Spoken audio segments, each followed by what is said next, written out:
અમારા ઉમરાળા તાલુકો નાનો એવો તાલુકો અને એ તાલુકામાં લગભગ 160 શિક્ષકોની ઘટ. હવે આ ઘટનો શબ્દ છે ને બેન, આપણે બહુ સહેલાઈથી બોલી દઈએ 160 શિક્ષકોની ઘટ, પણ ખરેખર શિક્ષકો કેટલા હશે આ પ્રશ્ન બહુ મેજર છે.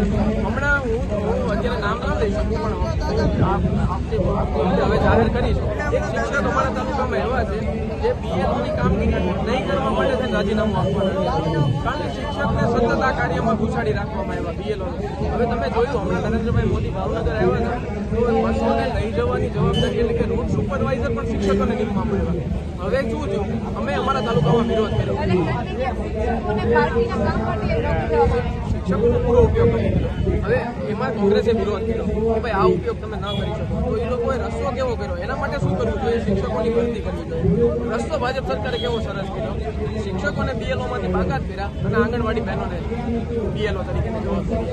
તો આંગણવાડી વાળી બહેનો છે એ બહેનો પણ બાળકોનું ઘડતર કરવાનું કામ કરે છે.